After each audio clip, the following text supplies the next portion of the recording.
Assalamualaikum warahmatullahi wabarakatuh. Yang terhormat Bapak dosen dan teman-teman sekalian yang akan menonton video ini. Perkenalkan, nama saya Nurhalisa dengan NIM A1P1240098. Di sini saya akan mempresentasikan hasil materi yang telah saya rangkum, di mana materi ini membahas tentang pengertian geomorfologi. Dan untuk mempersingkat waktu, langsung saja kita bahas materi ini. Langsung saja kita mulai ke slide pertama, yaitu apa sih itu geomorfologi? Geomorfologi itu berasal dari kata geo, morfo, dan logos. Yang dimana geo itu artinya bumi, morfo itu artinya permukaan, sedangkan logos itu artinya ilmu yang kalau dirangkai akan menjadi ilmu permukaan bumi. Lanjut ke slide kedua, yaitu pengertian geomorfologi. Geomorfologi adalah ilmu yang mempelajari bentuk permukaan bumi dan proses-proses yang membentuknya. Oke, lanjut ke slide ketiga.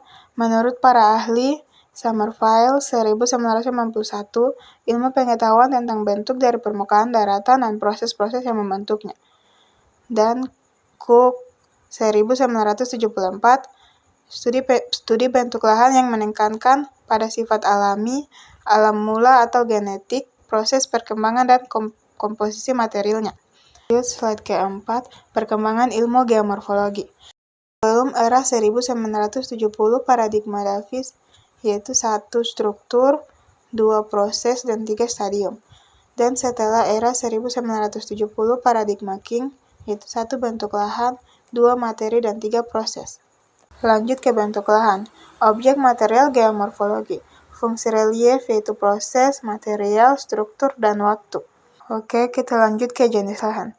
Jenis lahan terdiri dari gunung api, marine, fluvial, struktural, dan organik. Terus, kedudukan geomorfologi dalam ilmu kebumian lain.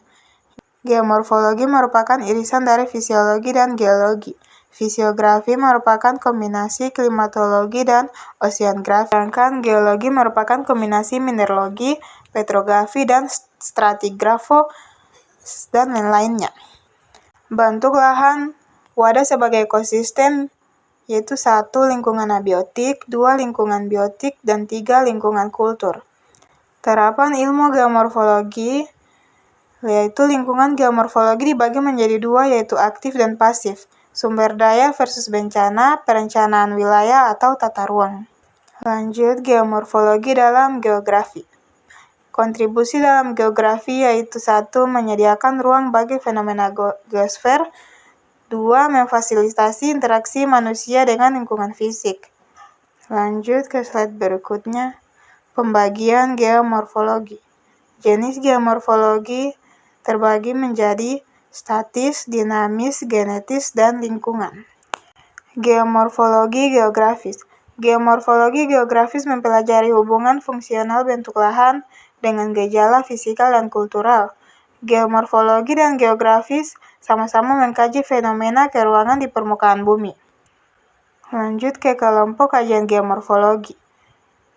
Kelompok kajian geomorfologi dibagi menjadi 4, yaitu geomorfologi statis, geomorfologi dinamis, geomorfologi genetis, dan geomorfologi lingkungan. Oke, yang terakhir kita masuk ke kesimpulan.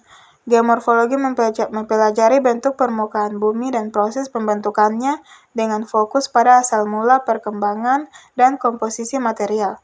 Perkembangan ilmu ini melibatkan perubahan paradigma dari Davis ke King, menekankan pentingnya bentuk lahan dalam klasifikasi geomorfologi.